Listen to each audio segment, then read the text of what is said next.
ہر طرح کی تعریف اللہ کے لیے ہے، ہم اس کی حمد بیان کرتے ہیں، اس سے مدد اور مغفرت چاہتے ہیں، اور اپنے نفسوں کی برائیوں اور اپنی بدعمالیوں سے اللہ کی بارگاہ میں پناہ لیتے ہیں۔ اللہ جسے ہدایت دے اسے کوئی گمراہ کرنے والا نہیں، اور جسے گمراہ کرے اسے کوئی ہدایت دینے والا نہیں۔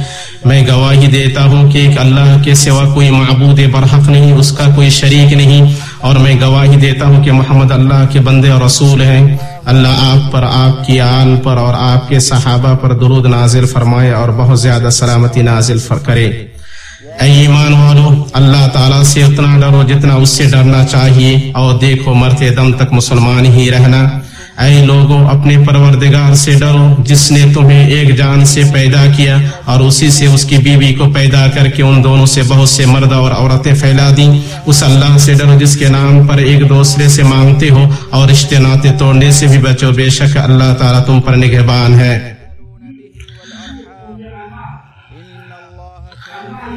اے ایمان والو، اللہ تعالیٰ سے ڈرو اور سیدھی سیدھی باتیں کیا کرو، تاکہ اللہ تعالیٰ تمہارے کام سنوار دے اور تمہارے گناہ معاف فرما دے، اور جو بھی اللہ اور اس کے رسول کی تابعداری کرے گا اس نے بڑی مراد پا لی۔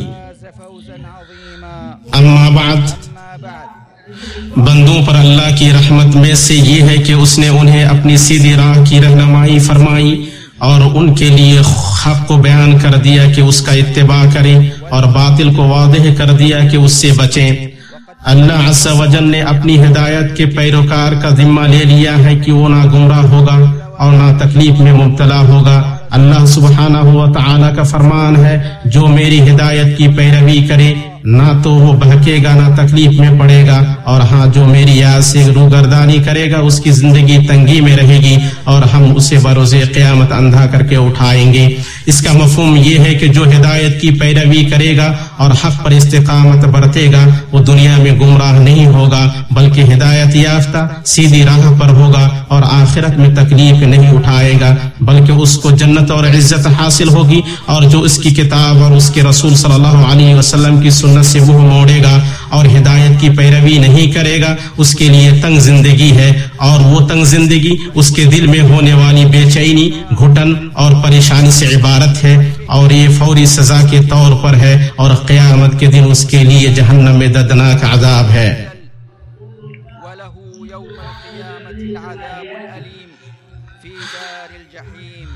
اسی طرح بھائیوں، یا تو آدمی اس حق کی پیروی کرے جسے اللہ نے نازل فرمایا ہے اور اس ہدایت کا اتباع کرے جس سے مخلوق ہدایت حاصل کرتی ہے، یا وہ گمراہ ہو اور نقصان اٹھائے۔ اللہ کا فرمان ہے، پھر حق کے بعد سوائے گمراہی کے اور کیا ہے؟ ابن القیم رحمہ اللہ نے کہا، ہر وہ شخص جو حق کے کسی جز سے روگردانی کرے اور اس کا انکار کرے وہ ضرور اس باطل میں گرفتار ہوگا جو اس حق کے مقابل میں ہے جس سے اس نے روگردانی کی ہے اور جس کا انکار کیا ہے۔ یہاں تک کہ اعمال کے حوالے سے بھی جو شخص صرف ایک اللہ کی خوشنودی کے لیے عمل کرنے سے گریز کرے گا، اللہ اسے مخلوق کی خوشنودی کے لیے عمل کرنے میں مبتلا کرے گا۔ جب اس نے اس ذات کے لیے عمل کرنے سے گریز کیا جس کے ہاتھ میں اس کا نفع و نقصان اور اس کی موت و زندگی اور سعادت ہے، تو اس ذات کے لیے عمل کرنے میں مبتلا کیا گیا جو اس کے لیے ان میں سے کسی چیز کا مالک نہیں ہے۔ اسی طرح جو شخص اللہ کی طاعت میں اپنا مال خرچ کرنے سے گریز کرے گا وہ نہ چاہتے ہوئے بھی غیر اللہ کے لیے مال خرچ کرنے میں مبتلا کیا جائے گا۔ ایسا ہی جو شخص اللہ کے لیے تکلیف اٹھانے سے گریز کرے گا وہ ضرور مخلوق کی خدمت کی خاطر تکلیف اٹھانے میں مبتلا کیا جائے گا۔ مسلمانوں، آج مسلمان کی صورتحال پر غور کرنے والا ضرور اندہناک اور تکلیف دہ صورتحال کا دیدار کرے گا، کیونکہ ان میں سے بہت سارے لوگ اللہ کی کتاب اور رسول اللہ صلی اللہ علیہ وسلم کی سنت کی خلاف ورزی کر رہے ہیں، ان دونوں کے احکامات سے بیزاری برتے ہوئے ہیں، ان کے منہیات کا ارتکاب کر رہے ہیں اور سنت کو چھوڑے ہوئے ہیں، اور عقلی باتوں، ذوق، قیاسات اور رسم و رواج سے شرعی نصوص کا معارضہ کر رہے ہیں۔ آج امت کی موجودہ صورتحال میں اللہ تعالیٰ کی وحی سے روگردانی کے بہت سے مظاہر ہیں، ان میں سے درج ذیل ہیں۔ انسان کا نااہل لوگوں سے دین حاصل کرنا بئی طور کی کچھ ایسے لوگ آتے ہیں جن کے پاس کوئی علم نہیں ہوتا ہے اور وہ دین کو مضبوطی سے تھامنے اور اللہ کی شریعت کی پابندی سے بہت دور ہوتے ہیں، پھر ان کے لیے پروپیگنڈا کیا جاتا ہے، وہ القاب سے نوازے جاتے ہیں اور ان کے فتاوی اور بحثوں کی ترویج کی جاتی ہے، حالانکہ وہ نہ فتویٰ دینے کے اہل ہوتے ہیں نہ اجتہاد کی۔ اس کے باوجود لوگ ان سے لیتے ہیں، ان سے دھوکہ کھاتے ہیں، ان پر بھروسہ کرتے ہیں، اور وہ ان لوگوں کے درمیان جو ان کی رہنمائی اور خیر خواہی کرتے ہیں اور ان لوگوں کے درمیان جو ان کو گمراہ کرتے ہیں اور تلبیس سے کام لیتے ہیں کوئی فرق ہی نہیں کرتے ہیں۔ نبی صلی اللہ علیہ وسلم سے ثابت ہے کہ آپ صلی اللہ علیہ وسلم نے فرمایا، میں اپنی امت کے حوالے سے گمراہ کن سربراہوں سے ڈرتا ہوں۔ اسے احمد اور دارمی نے ثوبان رضی اللہ تعالیٰ عنہ سے روایت کیا ہے۔ اس لیے میرے مسلمان بھائی، اہل اور معتبر علماء کے علاوہ دوسرے لوگوں سے علم حاصل کرنے سے بچیں۔ اسی لیے ابن سیرین نے کہا، یہ علم دین ہے، سو تم دیکھو کہ اپنا دین کس سے حاصل کر رہے ہو۔ وحی سے روگردانی کے مظاہر میں سے نصوص کی ان کی حقیقت کے خلاف تعویل اور اللہ کی مراد کے خلاف تفسیر ہے، اور یہ بہت سارے نفس پرستوں کا طریقہ ہے۔ وہ تو آیت یا حدیث کی نص میں تبدیلی نہیں کرتے ہیں مگر آیت کی تفسیر اور حدیث کی شرح میں تبدیلی کرتے ہیں۔ اس طرح الفاظ تو باقی رہ جاتے ہیں مگر ان کے معنی تحریف و تبدیل شدہ ہوتے ہیں۔ وحی سے روگردانی کے مظاہر میں سے نصوص کو انسانی منطق کے سپرد کرنا اور ان کا فیصلہ انسانی ناقص عقل کو بنانا ہے۔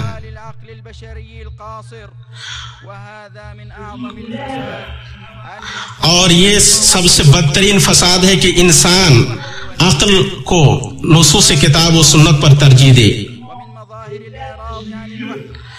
اللہ کے بندو، وحی سے روگردانی کے مظاہر میں سے اس بات کا اعتقاد ہے کہ شریعت اس دور میں لوگوں کی ضروریات پوری نہیں کر سکتی ہے، اس کے احکامات جامد ہیں اور موجودہ حالت میں تطبیق دیے جانے کے لائق نہیں ہیں۔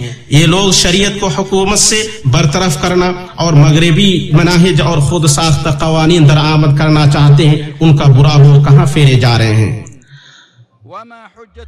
اس شخص کی حجت کیا ہے جو اللہ کی شریعت کو زندگی کے اصول سے دور رکھتا ہے اور اس کے بدلے جاہلیت کی شریعت لاتا ہے؟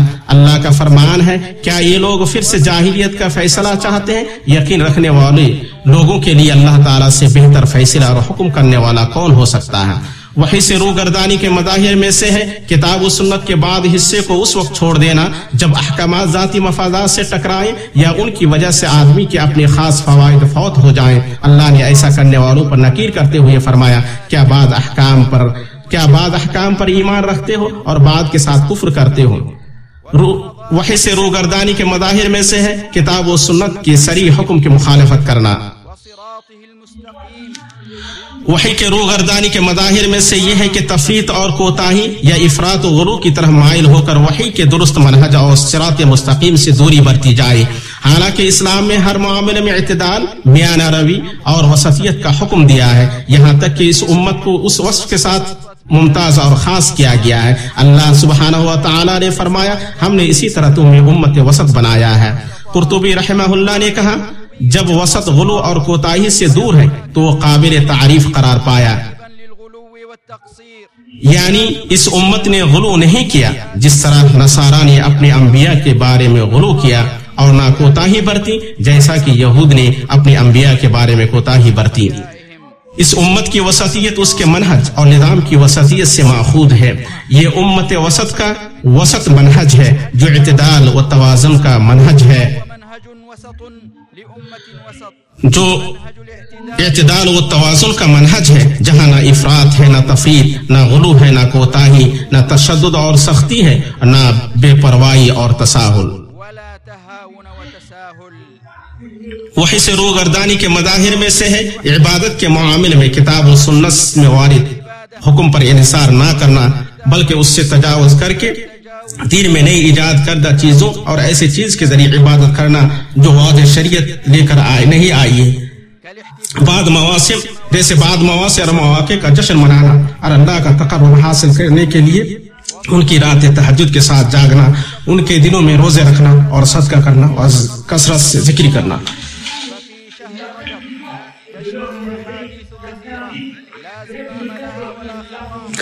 ماہ رجب کے بارے میں بہت ساری ایسی حدیثیں گردش کرتی ہیں جو بے سروپا ہیں، بلکہ علماء کے یہاں من گھڑت جھوٹی ہیں۔ اس کے باوجود کچھ لوگ اس مہینے کو اور خصوصاً اس کی 27ویں شب کو ایسی چیزوں کے ساتھ خاص کرتے ہیں جو سے نبی کریم صلی اللہ علیہ وسلم سے وارد نہیں ہے، جس پر وحی نازل ہوئی ہے، بلکہ آپ صلی اللہ علیہ وسلم نے تنبیہ کرتے ہوئے فرمایا جو شخص ہمارے اس معاملے میں ایسی چیز ایجاد کرے گا جو اس میں سے نہیں ہے وہ مردود ہے۔ اسے بخاری و مسلم نے عائشہ رضی اللہ تعالی عنہا سے روایت کیا ہے، اور مسلم کی ایک روایت میں ہے جو شخص ایسا عمل کرے جس پر ہمارا حکم نہیں وہ مردود ہے۔ اور نبی صلی اللہ علیہ وسلم سے ثابت نہیں ہے کہ آپ نے رجب میں عمرہ کیا ہے، بلکہ عائشہ رضی اللہ تعالی عنہا نے اس کا انکار کرتے ہوئے فرمایا اللہ کے رسول صلی اللہ علیہ وسلم نے رجب میں کبھی بھی عمرہ نہیں کیا ہے۔ بخاری و مسلم۔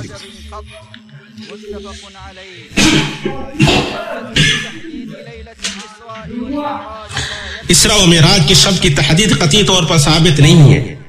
ابن تیمیہ رحمہ اللہ نے کہا نہ اس رات کے مہینے نہ اس کے دہے اور نہ بذات خود اس رات پر کوئی معلوم دلیل ثابت ہے، بلکہ اس سلسلے میں ساری روایت منقطع اور باہم مختلف ہیں۔ ان میں کوئی ایسی روایت نہیں ہے جس پر قطعیت کے ساتھ یقین کیا جا سکے۔ تاہم اگر اس کی رات کا متعین ہونا ثابت بھی ہو جائے تو کسی کے لیے جائز نہیں ہے کہ اسے کسی عبادت کے ساتھ خاص کرے، کیونکہ نہ نبی صلی اللہ علیہ وسلم سے اور نہ آپ کے صحابہ اور ان کے تابعین میں سے کسی سے ثابت ہے کہ انہوں نے شب معراج کو دوسرے راستوں کو چھوڑ کر کوئی خصوصیت دی ہو کہ جائے کہ وہ اس کی یادگار کا جشن منائے۔ مزید برآں اس کے جشن میں بدعت اور منکرات کی شمولیت ہوتی ہے۔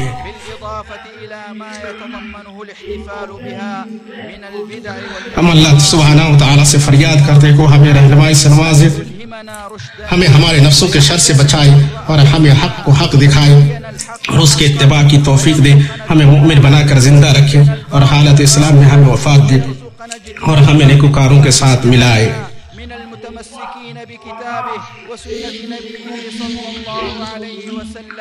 اور اللہ تعالی ہمیں اس چیز کی رہنمائی فرمائے جس میں اختلاف کیا گیا ہے۔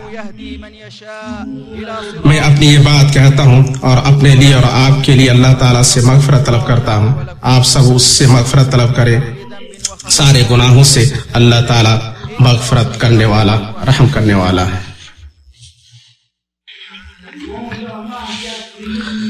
ساری تعریف اللہ کے لیے جس نے اپنے صراط مستقیم کی طرف ہمیں دعوت دی ہے، اور میں گواہی دیتا ہوں کہ ایک اللہ کے سوا کوئی معبود برحق نہیں، اس کا کوئی شریک نہیں، اور میں گواہی دیتا ہوں کہ ہمارے رسول محمد صلی اللہ علیہ وسلم اور ہمارے امام اس کے رسول ہے، انہوں نے اپنی امت کی خیر خواہی کی اور ہمیں ایسی شاہ راہ پر چھوڑا ہے جس کی رات اس کے دن کی طرح روشن ہے۔ اللہ تعالیٰ درود و سلام نازل فرمائے آپ پر، آپ کی آل پر اور آپ کے صحابہ پر۔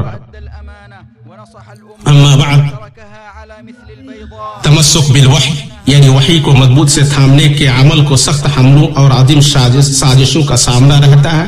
چونکہ بہت سارے مسلمانوں میں جہالت، شہوات میں انہماک اور نفس پرستی ہے، اس لیے ان کا جس فکری حملہ اور دین سے نکل جانے کی جس ناپاک دعوت سے سامنا ہوتا ہے اسے وہ قبول کر لیتے ہیں اور ان چیزوں سے متاثر ہو جاتے ہیں جن کی ترویج دشمن پرنٹ میڈیا، آڈیو میڈیا اور بصری میڈیا پر کرتے ہیں، اور وحی کی مخالف چیزوں میں مبتلا کرنے والے ان ناروں سے متاثر ہو جاتے ہیں جن سے میڈیا کثافت کے ساتھ بڑا بھرا پڑا ہے اور جن کی دشمن ترویج کر رہے ہیں، ان کے ذریعے لوگوں کو دھوکہ دے رہے ہیں اور گمان کرتے ہیں کہ یہ دین میں سے ہیں۔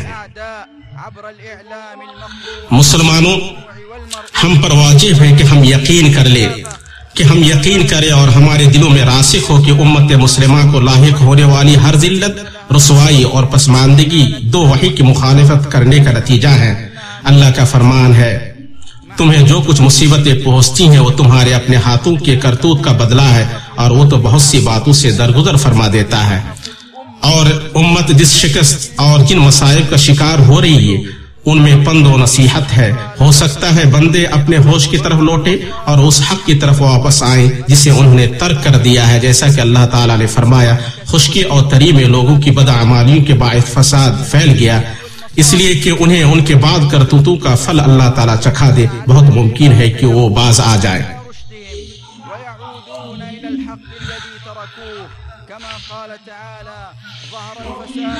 بندے جب بھی رجوع کریں گے اور اپنے یہاں موجود باطل عقائد اور غلط تصورات کو بدل کر ان کی جگہ اللہ کی کتاب اور رسول اللہ صلی اللہ علیہ وسلم کی سنت کی تعلیمات کو رکھیں گے تو اللہ ان کے حالات کو سدھار دے گا اور ان کا انجام کام اچھا کر دے گا۔ اللہ کا فرمان ہے کسی قوم کی حالت اللہ تعالیٰ نہیں بدلتا جب تک کہ وہ خود اپنی حالت نہ بدل لے، مگر جب وہ سرکشی کریں اور اپنی نافرمانی پر قائم رہیں تو اللہ انہیں غالب طاقتور کی پکڑ پکڑے گا اور اللہ کی سنت نافذ ہو کر رہے گی، وہ کسی کی رو رعایت نہیں کرتی۔ اور اللہ کے نزدیک مخلوق کتنی بے وقت ہے جب وہ اس کے حکم نافرمانی کرے اور اس کی شریعت کی مخالفت کرے۔ لوگوں ہم پر واجب ہے کہ ہم اپنے رب کی شریعت کو مضبوطی سے پکڑیں اور اپنی زندگی میں کتاب و سنت پر عمل کریں اور ان دونوں سے ایک پور کے برابر بھی روگردانی نہ کریں، کیونکہ ثبات، ترقی اور ارتقاء کے لحاظ سے امت کی زندگی اس بات سے جڑی ہوئی ہے کہ ہم دونوں وحی پر عمل کو کتنا زندہ رکھتے ہیں۔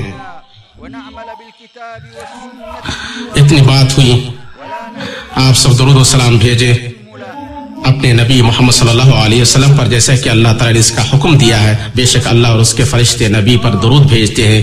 اے ایمان والو، تم ان پر درود بھیجو اور خود سلام بھی پڑھتے رہا کرو۔ اور نبی صلی اللہ علیہ وسلم نے فرمایا، جس نے مجھ پر ایک بار درود پڑھا اللہ تعالیٰ اس پر 10 رحمت نازل فرماتا ہے۔ اے اللہ تو ہمارے نبی محمد صلی اللہ علیہ وسلم پر درود نازل فرما اور ان پر برکت نازل فرما، جیسا کہ تو نے آل ابراہیم پر برکت نازل فرمائی۔ بے شک تو لائق حمد و عظمت ہے۔ اے اللہ تو 4 خلفاء راشدین ابو بکر، عمر، عثمان و علی سے راضی ہو جا، تمام صحابہ، تابعین اور قیامت تک ان کی اچھی طرح پیروی کرنے والوں سے راضی ہو جا اور ان کے ساتھ ہم سے بھی راضی ہو جا یا اکرم الاکرمین۔ اے اللہ تو اسلام اور مسلمانوں کو غلبہ عطا فرما اور کفر اور کافروں کو رسوا کر۔ اے اللہ تو اپنے دین، اپنے کتاب کو غالب کر۔ اے اللہ تو اپنے نبی کی سنت اور اپنے نیک بندوں کی مدد فرما۔ اے اللہ جو ہمارا برا چاہے، ہمارے ملکوں کا برا چاہے تو اس کو اس کے نفس میں الجھا دے۔ اے اللہ تو ان پر اپنی وہ مصیبت نازل فرما جو مجرم قوم سے دور نہیں کی جاتی۔ اے اللہ تو اس ملک کو اور مسلمانوں کے سارے ملکوں کو پر امن و اطمینان بنا دے۔ اے اللہ تو ہمیں ہمارے وطنوں اور گھروں میں امن عطا فرما، ہمارے سربراہوں اور حکمرانوں کی اصلاح فرما اور ہماری سرپرستی ایسے انسان کے ہاتھ میں دے جو تجھ سے ڈرے اور تیرا تقوی اختیار کرے اور تیری رضا کی پیروی کرے یا رب العالمین۔ اے اللہ تو ہمارے سربراہ کی اصلاح فرما، اے اللہ تو ہمارے سربراہ کی اصلاح فرما اور ان کو ایسے مشیر مہیا فرما جو انہیں حق پر مدد کرے۔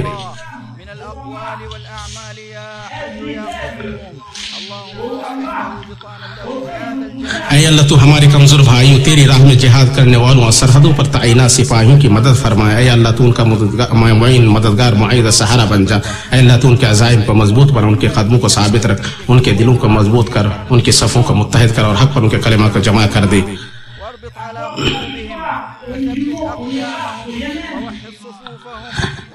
اے اللہ تو کمزور مومنوں کو بچا لے۔ اے اللہ تو شام، یمن، عراق، برما اور ہر جگہ ہمارے بھائیوں سے بلا کو دور کر دے۔ اے اللہ تو ان پر سے ظلم و زیادتی ختم کر دے۔ اے اللہ تو ان کی مصیبت دور کر دے۔ اے اللہ تو ان کے ہر غم کو کافر کر دے، ہر تنگی سے نکلنے کا راستہ کھول دے، ہر بلا سے عافیت عطا فرما۔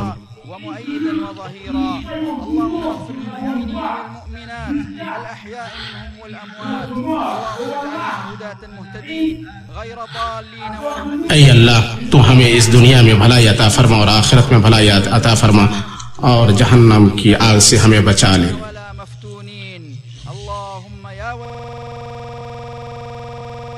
ان اللہ وملائکته يصلون على النبي يا أيها الذين آمنوا صلوا عليه وسلموا تسليما وقال صلى الله عليه وسلم من صلى علي صلاة واحدة صلى الله عليه بها 10 اللهم صل على محمد النبي الأمي وعلى آل محمد كما صليت على إبراهيم وآل إبراهيم، وبارك على محمد النبي الأمي كما باركت على إبراهيم وعلى آل إبراهيم إنك حميد مجيد. وارض اللهم عن الخلفاء الراشدين الأربعة أصحاب السنة المتبعة أبي بكر وعمر وعثمان وعلي، وعن سائر الصحابة أجمعين والتابعين ومن تبعهم بإحسان إلى يوم الدين. اللهم أعز الإسلام والمسلمين، وأذل الشرك والمشركين، وأوهن كيد الكافرين. اللهم أظهر دينك وكتابك وسنة نبيك صلى الله عليه وسلم وعبادك الصالحين. اللهم من أرادنا أو أراد الإسلام والمسلمين بسوء فأشغله بنفسه، واجعل تدبيره تدميره، واجعل الدائرة عليه، وأنزل به المثلات، وأنزل به بأسك الذي لا يرد عن القوم المجرمين، وأرنا فيه عجائب قدرتك يا قوي يا عزيز. اللهم واجعل هذا البلد آمنا مطمئنا رخاء وسعة، وسائر بلاد المسلمين يا رب العالمين. اللهم آمنا في الأوطان والدور، وأصلح الأئمة وولاة الأمور، واجعل ولايتنا في من خافك واتقاك واتبع رضاك يا رب العالمين. اللهم وفق ولي أمرنا لما تحبه وترضاه من الأقوال والأعمال يا حي يا قيوم. اللهم أصلح له بطانته يا ذا الجلال والإكرام.